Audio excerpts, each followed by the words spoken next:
Kita ini kan di GPAI, kalau di TK itu ada namanya FKG, lalu kemudian di SD itu ada KKG, ya. Di SMP dan SMA serta SMK itu ada MGMP. Nah ini adalah forum di mana ada tukar informasi dari guru PAI. Jadi hal-hal yang sekiranya baru atau mungkin lama tapi itu butuh didiskusikan, ya tempatnya di situ. Saling bertukar informasi. Iya, betul. Antara guru-guru PAI.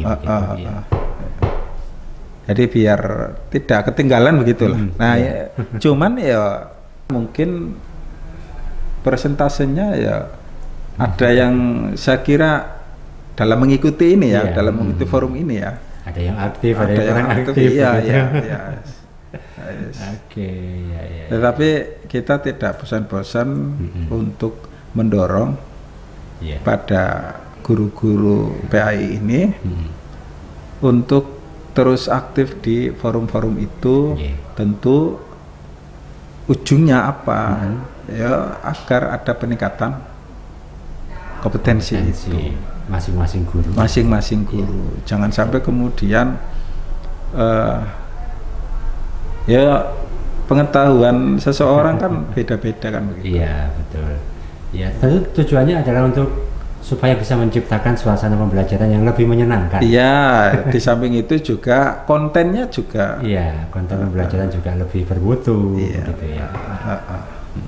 Kalau misalkan di sekolah dasar gitu ya, ini kan bagaimana kemudian anak-anak yang kelas 6 atau mungkin selesai di sekolah dasar itu minimal bisa membaca Al-Quran gitu, bisa membaca Al-Quran, bisa berwudu dengan betul, bisa tata cara beribadah, sholat, lalu kemudian toharohnya, ya itu tadi ya awal itu cakupannya sangat luas kalau GPAI di sekolah.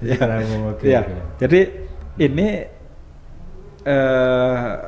masuk dalam peta jalan yang keempat sebetulnya, itu yaitu bagaimana kurikulum PAI ini betul-betul anak-anak itu bisa tuntas baca tulis Al-Quran.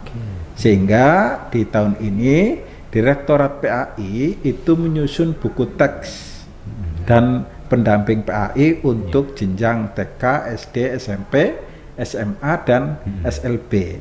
Nah, tentu buku-buku ini itu agar terintegrasi dengan moderasi beragama. Jadi di buku-buku itu ada sisipannya begitulah, ada sisipan mengenai moderasi beragama.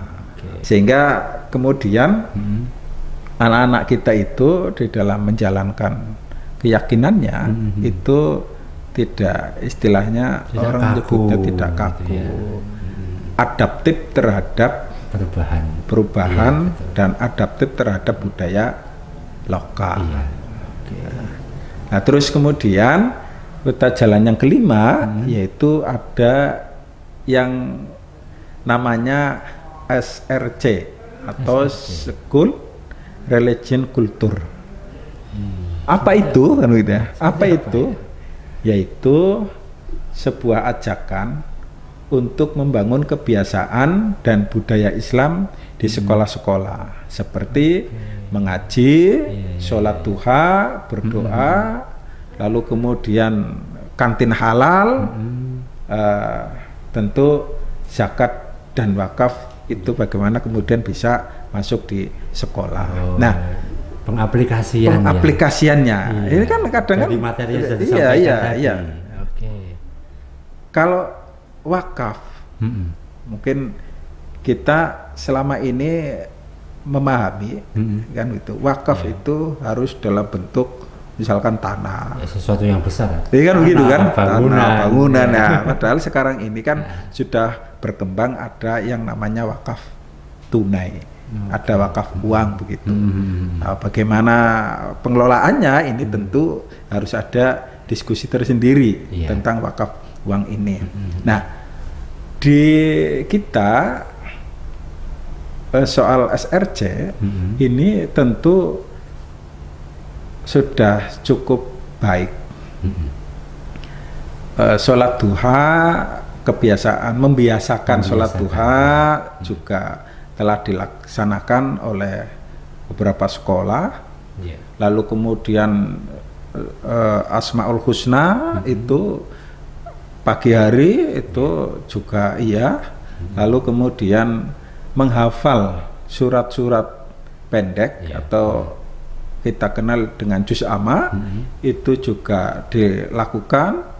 Lalu pembiasaan sholat berjamaah ini juga dilakukan bagi sekolah-sekolah yang tentu punya tempat beribadah.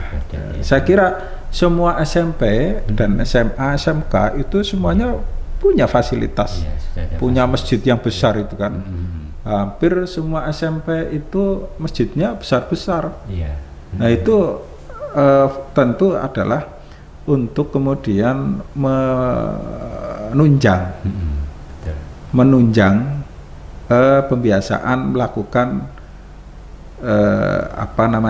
budaya religinya.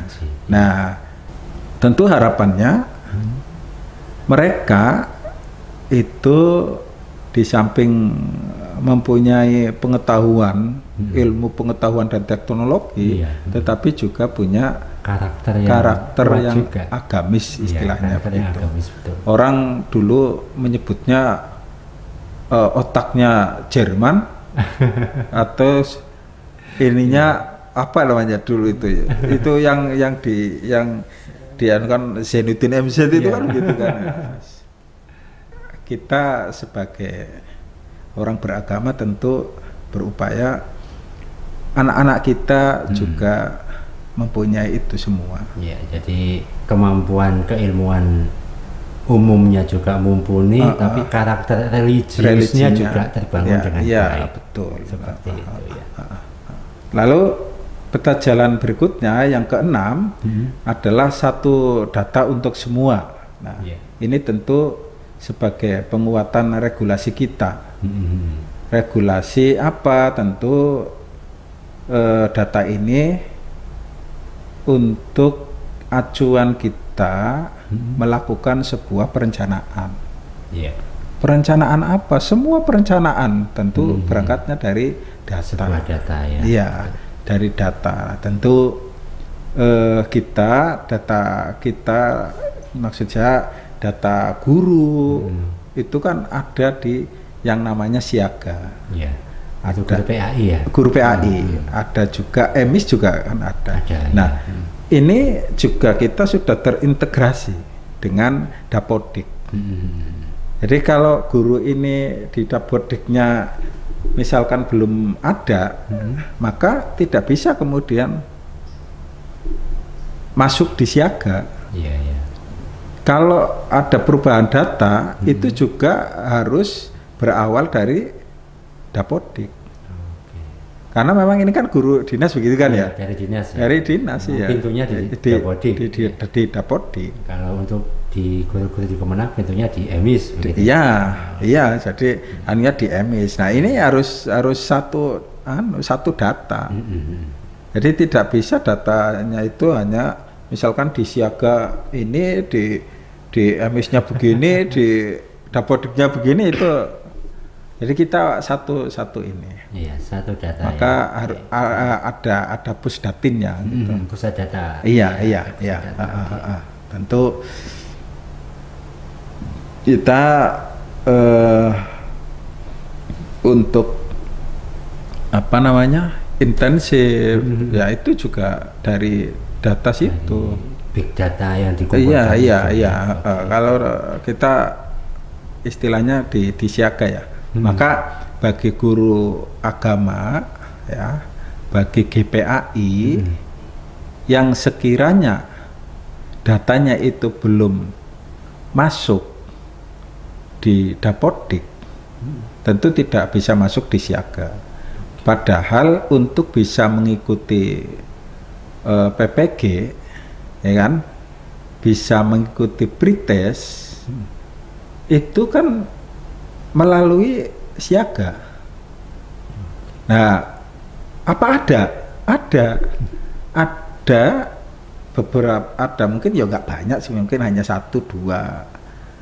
Istilahnya dia sudah ngajar PAI mungkin sampai 5 tahun, tetapi karena dirinya tidak peduli dengannya dirinya itu tidak peduli dengan dirinya, begitu kan ya, sehingga mungkin ya setelah ngajar pulang tidak pernah komunikasi dengan temannya, itu tidak tahu kan begitu. Nah, akhirnya apa, yuk hanya angan-angan, kok saya kapan bisa dapat tunjangan seperti teman-temannya, ya selama tidak masuk datanya ya tidak bakalan bisa. Jadi istilahnya kita menyebutkan datamu itu ya nasibmu. Kalau data di siaganya tidak open, ya itu sama halnya nggak ngopenin nasibnya kan.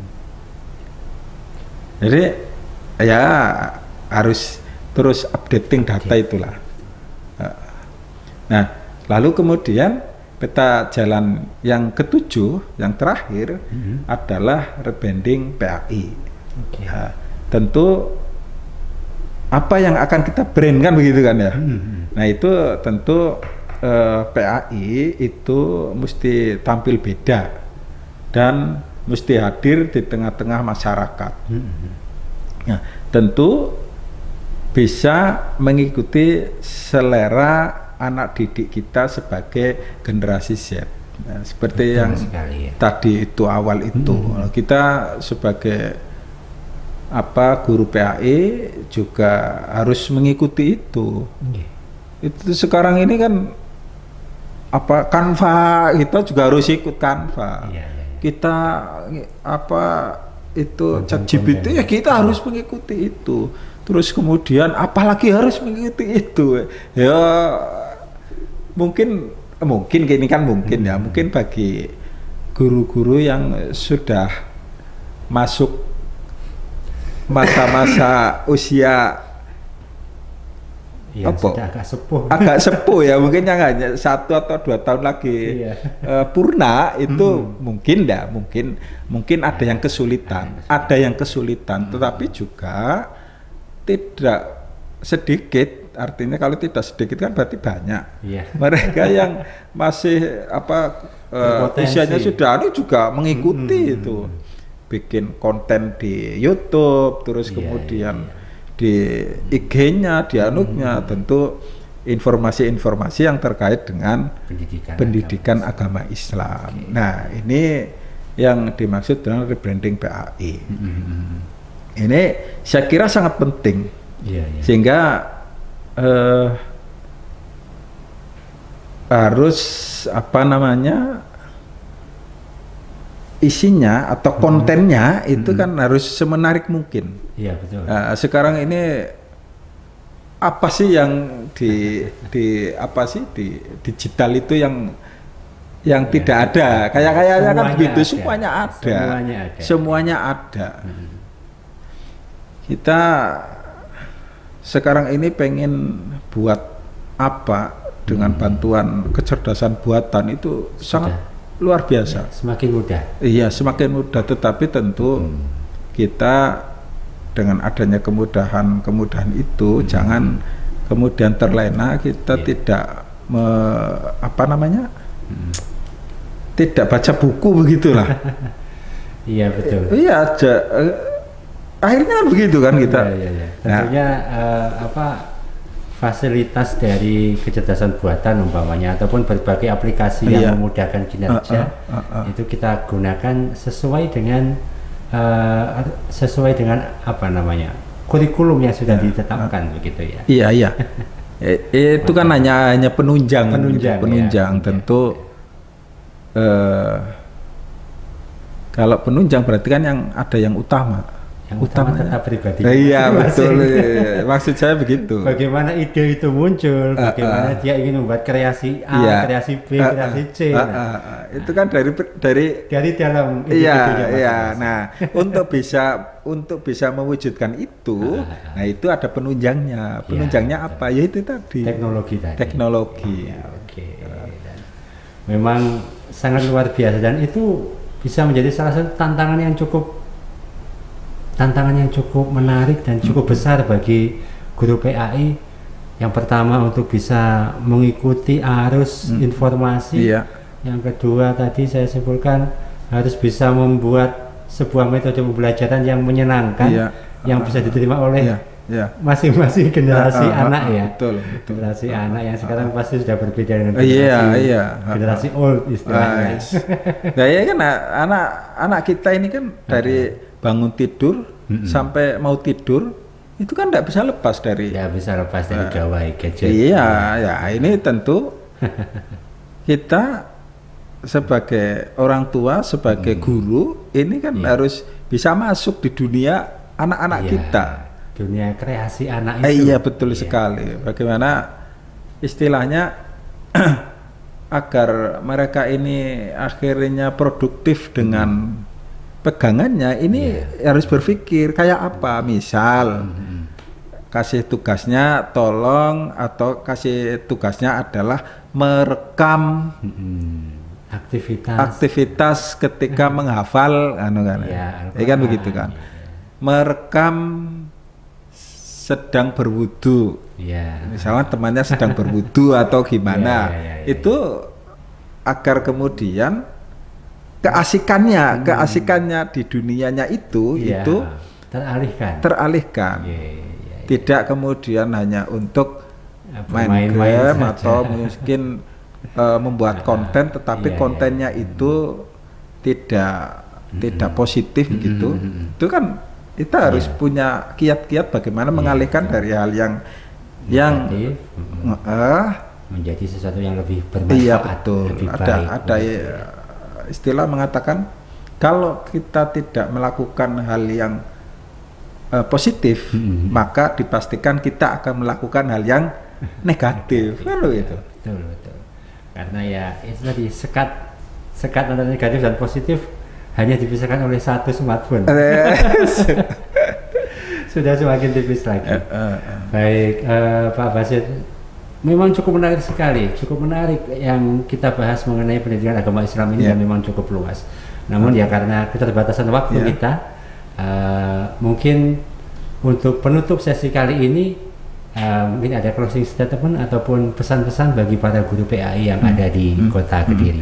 Ya, saya kira semuanya pernah melihat dan pernah mendengar ada ungkapan yang mengatakan bahwa guru itu yang hebat itu bukan yang punya gelar profesor ataupun punya gelar lebih tinggi dari profesor atau yang apa begitulah istilahnya. Tetapi guru yang hebat adalah guru yang kemudian kehadirannya dirindukan oleh peserta didiknya.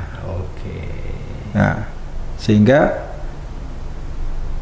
ini harus menjadi sebuah pemikiran bagi setiap pendidik. Bagaimana kemudian kehadirannya itu dirindukan oleh anak didiknya. Nah, tentu guru yang seperti itu adalah guru yang kreatif. Betul sekali.